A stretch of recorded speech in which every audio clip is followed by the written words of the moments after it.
So well जो class 10th और 12th की सीबीएसई की डेट शीट रिलीज हो चुकी है। डेट शीट जो है 1 घंटा पहले आ गई थी, but I am making video right now because हम डेट शीट तो काफी सारे बच्चों ने देख ली होगी, लेकिन अगली जो चीज अब माइंड में आती है ना कि भाई डेट शीट आ गई है। अब जिन बच्चों को ये लग रहा था कि कैसे पढ़ना है समझ नहीं आ रहा, पैनिक हो रहे थे, अभी ये लग रहा था यार काफी ज्यादा लेट हो गया ना, अब उन लोगों के लिए बाजी मारने का मौका है। क्योंकि अगर आपने डेट शीट देखी है, you have so many holidays, ठीक है, एग्जाम्स में अच्छी खासी छुट्टियां आपको मिल रही हैं। तो आज हम बात करेंगे कि किस तरह से अब जो डेट शीट आने के बाद हमको किस तरह से अपनी प्लानिंग करनी है। तो सबसे पहले जिन लोगों ने डेट शीट नहीं देखी जाके डेट शीट देख लो। तो यहाँ पे सीबीएसई की साइट पे आओगे, मेन वेबसाइट पे जाएंगे तो आपको जो है डेट शीट खुल जाएगी। उसके साथ साथ अभी हमको ये भी ध्यान देना है, जैसे ही आपकी डेट शीट आप इस नोटिस पे क्लिक करेंगे तो आपकी जो है डेट शीट खुल जाएगी। यहाँ पर मैंने डेट शीट आप लोगों के लिए लिख कर रखी है, पेपर उठाओ और एक बार सामने कहीं पर भी अपने चिपका दो डेट शीट, वॉल पे या कॉपी पे लिख लो कि भाई जो अभी तक ये चल रहा था ना कि हमारे पेपर कैसे जाएंगे, हमें डर लग रहा था, अब आपके पास वो रीजन नहीं बचा है, आपके पास बहुत सारा टाइम है। ठीक है, पेपर के बीच में इतनी ज्यादा छुट्टियां मिल रही है, specially for class 10th SSC के पेपर में इतनी ज्यादा छुट्टियां हैं और लगभग हर एग्जाम के बीच में आपको 3 से 4 हॉलीडेज तो है ही है।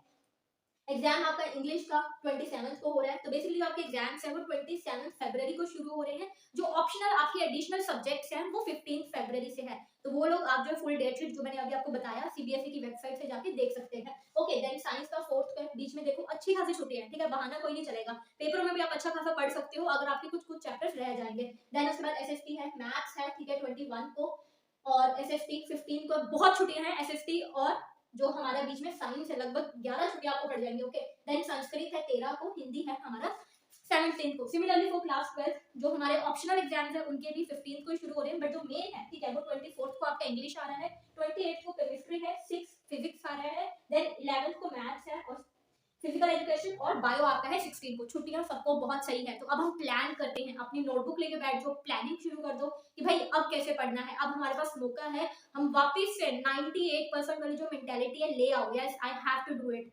ठीक है, वो मेरी जो मेंटालिटी थी ना जो कहीं ना कहीं अभी हम अंदर से फील करने लग पड़े थे, डर लगने लग पड़ा था कि होगा कि नहीं होगा। सबसे पहली चीज अभी मैं आपको टिप्स बताने वाली हूँ कैसे प्रिपेयर करना है। फर्स्ट थिंग, फोमो भगा दो, that is fear of missing out. अभी तक हमें क्या चल रहा होगा ना दिमाग में, ये पढ़ूं कि ना पढ़ूं, अच्छा ये शुरू कर लेता हूँ, इसके क्वेश्चन आंसर्स कर लूं या बैक एक्सरसाइज कर लूं या सैम्पल पेपर करूं, क्या करें कुछ समझ नहीं आ रहा है, should I do this should I do that, right. इस चीज को दिमाग से निकाल दो, ठीक है।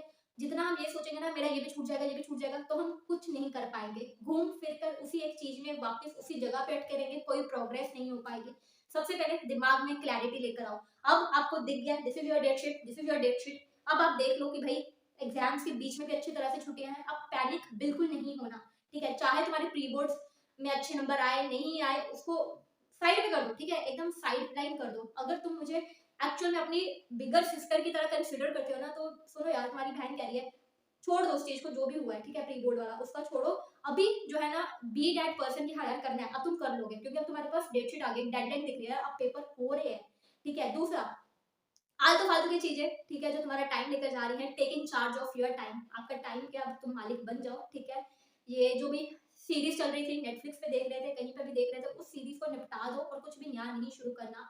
No reels, no shorts, no web series, ठीक है। हो रही होंगी यार लोगों की शादियां, हो रहे होंगे लोग सक्सेसफुल, बन रहे होंगे लोग फेमस, ठीक है, हमको किसी बात से कोई मतलब नहीं, ना ही हमने रील्स देखनी है ना ही हमने शॉर्ट्स देखनी है। इन सब चीजों को अपने आप से दूर, कमरे को कर लो बंद, ठीक है, एकदम कहते हैं ना कि वो जोन में आ जाओ। अब जो है कंफर्ट जोन बाहर, ये मैं स्पेशली उन बच्चों के लिए कह रही हूँ जिनको बहुत ज्यादा डर लगता है कि अभी से भी क्या मेरे पढ़ के 98% आ जाएंगे, क्या अभी से भी पढ़ के मेरे 95 आ जाएंगे। यस, अगर तुम अभी जो मैं तुम्हें बातें बता रही हूँ ना ये अपने दिमाग में डाल लो and you will be like कि नहीं करना है ना। अब तो डेट शीट भी आ गया, अब तो कोई सबसे ज्यादा लाइक नल्ला बच्चा ही होगा जो अभी भी यही सोचेगा यार नहीं यार अभी तो टाइम है बाद में पढ़ लेंगे, है ना। तो ये चीज नहीं करनी एंड आई नो दैट मेरे स्टूडेंट्स ऐसे नहीं है, my brother and sister will not do this mistake and they will do it. Okay, तो अब नो मोबाइल, नथिंग, ठीक है, मोबाइल यूज करो, व्हाट्सएप यूज करना है, नोट्स मंगवाओ, डॉक्यूमेंट्स लो, करना है करो, ठीक है, बट उसके अलावा मोबाइल यूज करो, ब्रेक के लिए यूज करो, मैं तुम्हें अभी बताऊंगी तुम्हें क्या करना है, बट शॉर्ट्स रील्स, लोगों की शादियां हो रही है, लोग कॉमेडी वीडियोस बना रहे हैं, रिएक्शन वीडियोस चल रही है, मतलब कुछ ना कुछ चल रहा है, don't involve in that thing, ठीक है। अपने उन सभी चीजों से अपने आप को दूर कर लो और डेट शीट सामने लगा। एक और बड़ी गलती जो बहुत सारे बच्चे कर रहे होंगे कि इस समय एनसीईआरटी को लाइन बाय लाइन करने की कोशिश करेंगे। माना एनसीईआरटी इंपॉर्टेंट है बट लाइन बाय लाइन नहीं करना, ठीक है। हर चीज में कुछ सिलेक्टिव चीजें ही इंपॉर्टेंट होती है किसी भी पेपर में, चाहे कॉलेज का हो, चाहे यूनिवर्सिटी का हो, चाहे बोर्ड के एग्जाम ही क्यों ना हो। सिलेक्टिव चीजें होती है ना, वो ज्यादा पूछी जाती है, जो बार बार टाइम टू टाइम पिछले साल, उससे पिछले साल बच्चों को आई थी, उस पर ही ज्यादा फोकस रहता है। तो उन टॉपिक्स को हम एनसीईआरटी से लाइन बाय लाइन पढ़ेंगे। उसके अलावा एनसीईआरटी का हर पन्ना लाइन बाय लाइन पढ़ने की कोई जरूरत नहीं। वो सिर्फ और सिर्फ तुम्हें पैनिक देगा, स्ट्रेस देगा, तुम्हें लगेगा यार मुझे तो ये भी नहीं आता, मुझे तो ये भी नहीं आता, मैं कितना बड़ा भोंचू हूँ। तो ये सब चीजें नहीं करनी, अपने आप को फालतू पे अपने ऊपर इतना स्ट्रेस नहीं डालना, ठीक है। देन और क्या करना है आपको, फोकस कर लो अब अपना किसके ऊपर, पीवाईक्यूज पे, ठीक है, प्रीवियस ईयर पेपर्स पे। अब प्रीवियस ईयर पेपर करने हैं तो यहाँ पे बड़ा क्वेश्चन ये भी आता है कि दी कौन से सैम्पल पेपर करें। मार्केट में बहुत सारे सैम्पल पेपर है, हम कंफ्यूज हो जाते हैं, इस पब्लिशर के लिए, उस पब्लिशर के लिए, किसके लिए, है ना।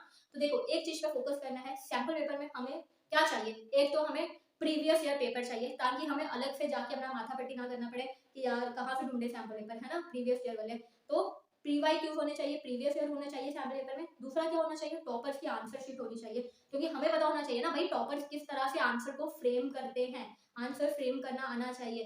तुम्हें कितनी नॉलेज है वो मैटर नहीं करता, चाहे तुम्हें बहुत नॉलेज हो, अगर तुम आंसर ही अच्छी तरह से फ्रेम करके नहीं आ पाए तो कोई फायदा नहीं है, ठीक है। ये दो चीजें मेरे लिए सबसे ज्यादा मैटर करती है किसी भी सैम्पल पेपर में, एक तो प्रीवियस ईयर पेपर, दूसरा टॉपर्स की आंसर शीट। बाकी माइंड मैप्स आपको सैम्पल पेपर में हर मिल जाते हैं, ठीक है। क्वेश्चंस भी आपको भरपूर मिले होते हैं जो उन्होंने सॉल्व कर रखे होते हैं। तो मेरे को इसके अकॉर्डिंग लगता है कि भाई ये जो अपने एडु पार्ट के सैम्पल पेपर है, इनमें ये सभी रिक्वायरमेंट्स पूरी होती हैं। So you can check them, यहाँ पर आपको सब कुछ मिल जाएगा, राइट। एडु पार्ट के सैम्पल पेपर्स का लिंक जो है आपको डिस्क्रिप्शन में मिल जाएगा। मैं यहाँ पर आपको इनके फोटोज भी दिखा दूंगी जिसमें आपको जो प्रीवियस है sample paper, question answers, toppers answer sheet, sample paper कितने सॉल्व करने चाहिए, अगला क्वेश्चन ये आता है। तो देखो लगभग आपको 10 सैम्पल पेपर तो सॉल्व करने चाहिए इफ यू आर टारगेटिंग भाई 98 लेकर आने हैं, ठीक है। 10-12 सैम्पल पेपर टिक के एक जगह पर 3 घंटे सॉल्व करने हैं। और वैसे भी अब तो टाइम निकल गया ना कि हम मजे मारे, अब तो टाइम सीरियस होने का, अब तो टाइम अपनी कंफर्ट जोन से बाहर निकलने का है। तो अब हमारे पास टाइम नहीं है कि यार हम बैठ के मजे मार सके, नो।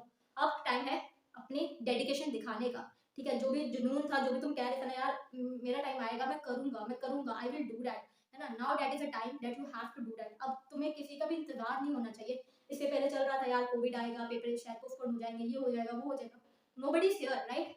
अब कोई नहीं आ रहा और ना ही तुम्हारी कोई हेल्प करने आ रहा, तुम्हें पढ़ना होगा, okay. So that is another thing कि टिक के 3 घंटा बैठ के पढ़ना शुरू कर दो, क्योंकि 3 घंटे की रिक्वायरमेंट है जब तुम पेपर भी देने जाओगे। एग्जाम की जो टाइमिंग्स है वो भी अगर आपने देखी होंगी तो वो है आपकी 10:30 टू 1:30 वाली, राइट। तो दिन में ही पेपर होने वाला है, तो दिन में बैठ के सोना नहीं है, ठीक है, प्रिपरेशन करनी है। This is your date sheet for class 10th वाली, ठीक है। इसी पीडीएफ के नीचे आपको जो है फुल डेट शीट मिल जाएगी। डेट शीट मैंने आपको बता दिया है कैसे खोलना है। सीबीएसई की वेबसाइट पे जाओ, मेन वेबसाइट पे जाओगे, जैसे ही क्लिक करोगे ये आपकी पूरी डेट शीट मिल जाएगी। नहीं तो मैं आपको जो डाउनलोड का लिंक भी दे दूंगी नीचे डिस्क्रिप्शन बॉक्स में, और नीचे जाएंगे तो यहाँ पर जो आपको क्लास 12th की डेट शीट भी आ जाएगी, ओके। ये है आपकी क्लास 12th की, राइट। टाइमिंग सबके लिए सेम है। बस अब दिमाग में से एक चीज निकाल दो, जो अभी तक ये पैनिक लगा हुआ ना कि मुझे लगता है मैं लेट हो गया हूँ, मुझे लगता है कि मेरे अच्छे नंबर नहीं आ सकते, मुझे ये लगता है, मुझे वो लगता है, अब तुम्हें कुछ नहीं लगना चाहिए, ठीक है। अब डू इट, ओके, क्योंकि अब तुम्हारा टाइम आ चुका है, अब तुम्हें करना है। नाइट स्टडी भी करेंगे, कल मैं आपके लिए और भी टिप्स लेकर आऊंगी कि किस तरह से नाउ सिलेबस को कंप्लीट करा जाए, क्या अप्रोच रहनी चाहिए हमारे पढ़ने की अगर हमको 98-97% लेकर आनी है। छोटा नहीं सोचना, बड़ा सोचो, ठीक है। हमेशा गोल बड़ा होना चाहिए, ठीक है। उसके हिसाब से हमारे एक्शन अपने आप होते चलते हैं। अगर तुम सोचोगे छोटा तो तुम्हारे एक्शन भी नहीं होंगे। सो यहाँ पर अभी मैं आप लोगों से बाय करती हूँ, ठीक है। See you in tomorrow video, यहाँ पे और बढ़िया बढ़िया बातें करेंगे। Till then bye bye, take care.